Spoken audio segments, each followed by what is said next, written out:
ससेजको पिरो छोइला आज म हजुरहरूलाई घरमै सजिलैसँगले बनाएर देखाउँदैछु। Greetings everyone, YouTube channel Amarpanthi food वर्ल्डमा हजुरहरूलाई धेरै धेरै स्वागत छ।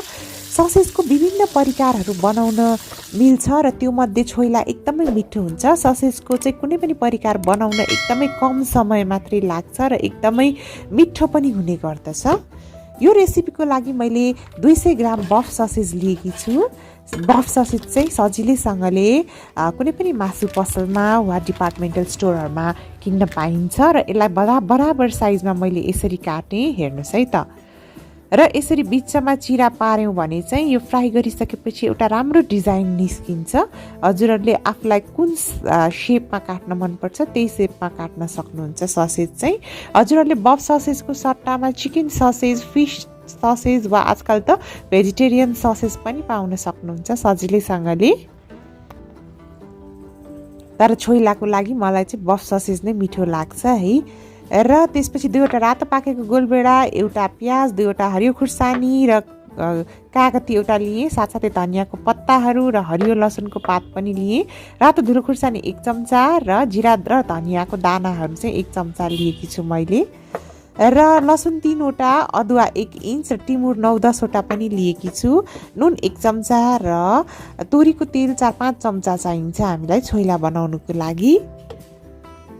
त्यसपछि चाहिँ अब म यो कागती र प्याजहरूलाई काट्दैछु। प्याजलाई चाहिँ जति सक्छ मसिनोसँगले यसरी काट्न सक्नुहुन्छ हजुरहरूले है। र हरियो खुर्सानीलाई पनि सजिलैसँगले काट्न सक्नुहुन्छ। हजुरहरूले मेरो च्यानल अमरपन्थी फुड वर्ल्डलाई सब्सक्राइब गर्नुभएको छैन भने प्लिज सब्सक्राइब पनि गरिदिनु होला है। र गोलभेडालाई चाहिँ हाफ साइजमा काटेँ मैले। त्यसपछि यो जिरा, धनियाँ र टिमुरलाई एकैछिन हामी यसरी रोस्ट गर्छौँ। रोस्ट गर्नुभन्दा अगाडि चाहिँ प्यान राम्ररी तातेको हुनुपर्छ। यो रोस्ट गर्दाखेरि एकदमै लो फ्लेममा रोस्ट गर्नुहोला 30 सेकेन्ड जति। यसरी कुनै पनि छोइलामा रोस्ट गरेको मसला राख्यौँ भने एकदम मगमग बास्ना आउँछ र टेस्ट पनि एकदमै मिठो हुने गर्दछ। त्यसपछि मैले यसलाई खलमा राखेँ र 3-4 मिनटपछि पिस्नु होला। 3-4 मिनटपछि पिस्दाखेरि चाहिँ एकदम क्रन्ची हुन्छ र पिस्न सजिलो हुन्छ। अझै यसलाई पिस्न सजिलो हुनको लागि नुन पनि यसैमा राखेर पिस्दैछु म है, मसला तयार गर्दै। र यसैमा लसुन अदुवा पनि थिच्न सक्नुहुन्छ हजुरहरूले। र एकैचोटि मिक्सरमै पिस्दा पनि केही फरक पर्दैन। म चाहिँ थोरै क्वान्टिटीमा भएकोले सधैँ खल नै युज गर्छु। खलमा पिसेको मसला राख्दाखेरि अझै मिठो र टेस्टी पनि हुने गर्दछ। यो चाहिँ पुरा मसिनो बनाइराख्नु पर्दैन, हल्कासँगले थिच्ने हो।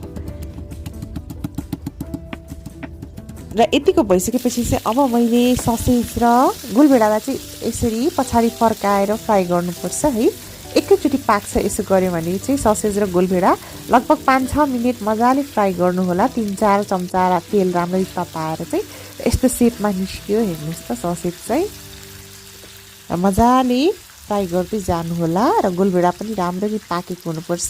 गोलभेडा अझ हजुरहरूले पोलेर राख्नुभयो भने अझै मिठो हुन्छ।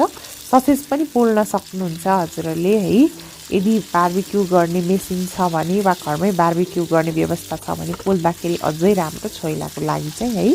र मजाले गोलभेडा पनि पाकिसक्यो। र अघिको खलमा चाहिँ मैले गोलभेडा पनि यसैमा पिस्दैछु। यसरी लस पिस्नु भयो भने एकदम मिठो हुन्छ है।